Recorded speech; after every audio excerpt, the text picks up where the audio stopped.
Blessed love and peace. This is the addenda. Blessed love and peace. This is the addenda I'm supposed to share before him.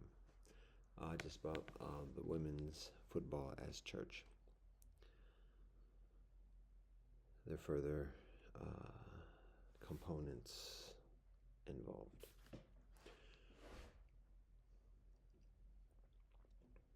So I was talking about the geopolitics, talking about straight men being compromised, talking about women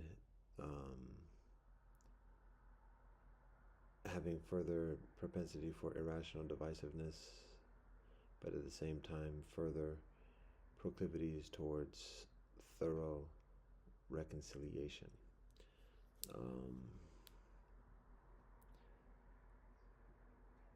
And thus, when looking at solutions at this moment, recognizing the pivotal, the crucial, the essential role that women's groups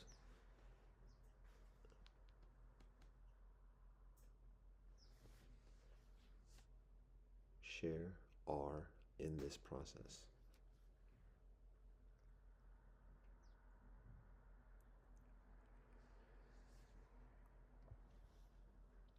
So that's men and women. Now, and again, in many ways, women's groups are quote unquote empowered. We don't look at empowerment as a positive thing. On any men, women respect, any respect. Power is, again, we're talking about that notion of the earthly power, which at the height is Mara, the tempter, Shaitan. So that's the earthly power. So the whole notion of empowerment is an ambition to become further corrupt, further less of oneself.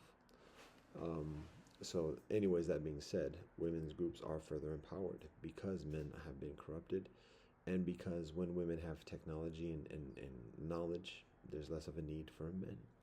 And in many ways, women have much further capabilities. One factor that to share in this also is body, mind, heart, and spirit. Particularly with regards to men, but it applies to women as well, but particularly with regards to men. We look at the powers of a man's body, like where the peak of a man's bodily strength is, early 20s, thereabouts. So when we look at professional athletes, there's that curve. But then after a certain age, about 30 and further, the physical peak of physical strength for a man starts to decline, and what he can be expected to reap in terms of economic benefit declines as well. An athlete who's in his prime, all-star, Hall of Famer, this and the other, once he reaches a certain age, his physical capacity is reduced. He may last till the 40s, but generally speaking, that's the body. And that's the economy of based upon the bodily strength, whether that's athletics, whether that's agriculture, whether that's security, or whatever it is. That's the general curve concerning a man's body. We can see this within Torah in the age of conscription and otherwise. The age is a little bit different than 40, but just speaking generally, that's the bodily strength. It peaks at an earlier age, 20s, and kind of like declines from there. Now, when we look at a man's mind, that's where a lot of the emphasis of society is today, is reaping the benefits of men's minds. Calculations, strategies, mathematics, engineering, all that stuff, men's minds. But it's very similar. Politics, military is even predicated upon the strength of men's minds. And so just like there's this factory that cultivates men's bodies for the purpose of the high function and employment and labor of a man's body, similarly with men's minds, it's even further so. Now the trajectory of a man's mind in terms of peaking, in addition, is a bit later in life. Tends to peak later, maybe 30s, 40s, thereabouts. And then from there starts to decline. And it seems as though much of society presumes that that's the epitome of a man's strength, is the mind. And that's where so much of salaries and economics are predicated upon. Valuations are predicated upon this, and additionally, without recognizing one the limitations of that, I think many people are able to see that a man's body kind of deteriorates after a certain period. But I think it's difficult for people to see how a man's mind deteriorates after a comparatively early age. And we're not talking about dementia or Alzheimer's. We're talking about just functionality. Um, and it later may be Alzheimer's in additionally, but um, a man's mind, his functionality, the high functioning functionality of a man's mind deteriorates after a certain age. Memorization, um, concentration, uh, inspiration in finding solutions, creativity, and additionally, um, you can look at the evidence in that respect. In terms of culture is one easy way, music, and additionally artists, but that's a very kind of trite example. Um, I mean, it's applicable to science, medicine, this, that, and the other. Um, and people can cite geniuses who are in their 60s and 70s.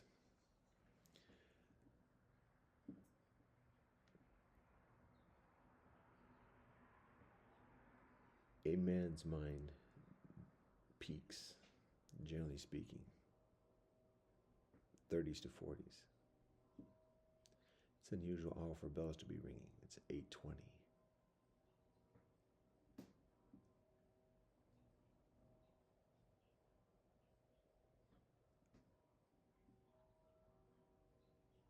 Bells sound very loud too.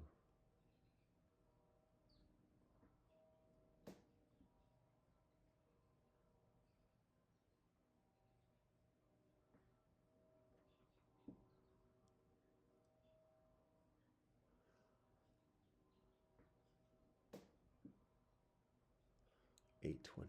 Yeah. Ocho Viente. Very interesting hour. As the day rises, maybe it's noting the day rise. Maybe the first sighting of the soleil. Maybe that's what it is. Um, there we go. Notation. We can see that. Kacha, kacha, kacha, kacha, kacha, kacha. Um, that'd be interesting. I'm unaware. That would be the first time in 50 years that I'm aware of the bells being attuned the to the rising of the day. So, let's wrap this up. Um,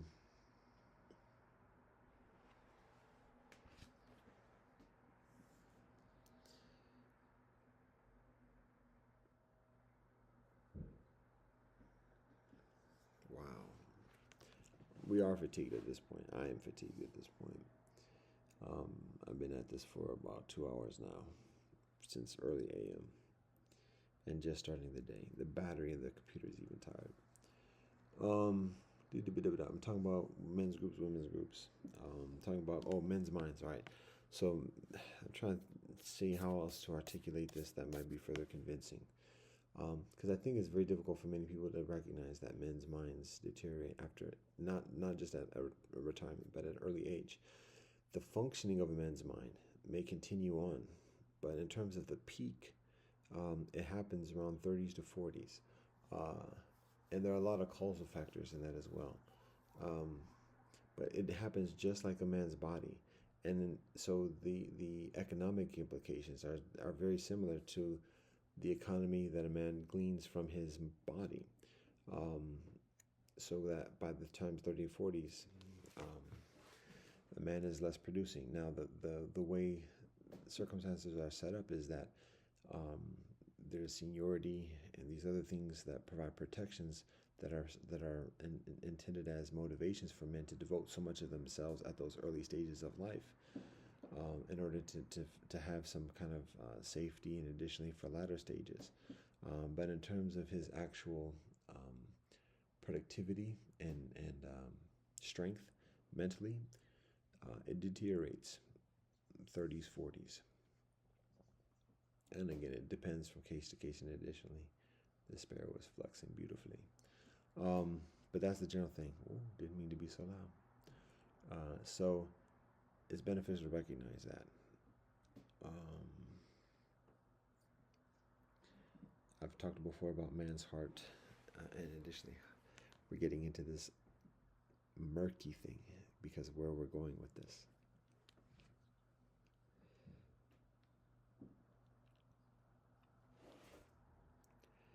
Spirit, too.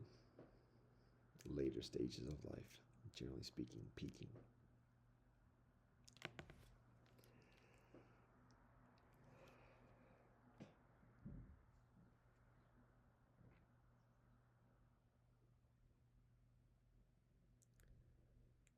I'm trying to recall the relevance for sharing that at this moment in the context of the women's groups. It generally speaks to influences and leverage.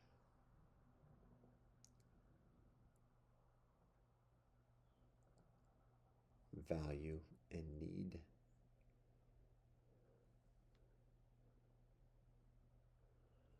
How much of the practical need women have towards men historically, traditionally, for protection, for mind, for knowledge about how things work, and additionally, now women have access to those services through other means. So the men are less needed for those things and further leveraged accordingly. All right. I'll just say this as much as I can whilst I'm at this. So in the scenario of men being corrupt, women's groups being ascended within the conventional hierarchy, and that wasn't even necessarily the premise of this joint. It was a matter of just recognizing women's groups being further, the nature of women in women's groups being further immediate and attuned towards implementing the solutions that are necessary today, particularly in terms of reconciliation and natural healing a relationship.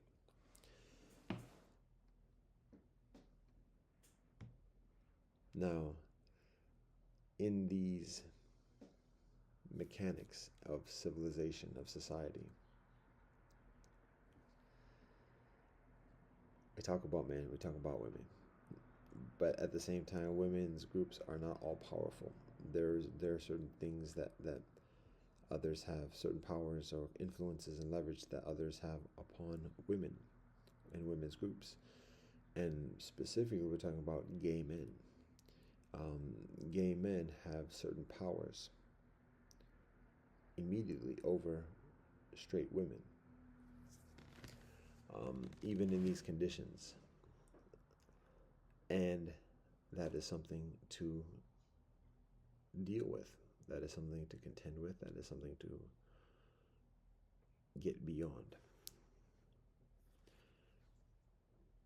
Because the gay men, the sodomite men, have tremendous mental capacities. And capabilities of manipulation and sabotage and obstruction, murkiness and otherwise.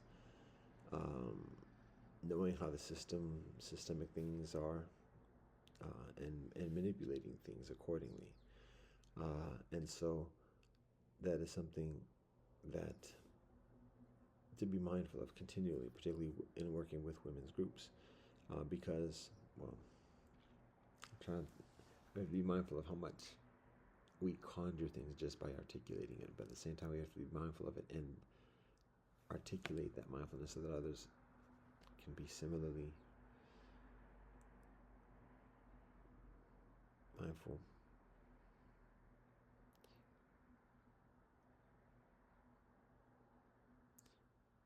There are certain vulnerabilities women have, particularly singularly,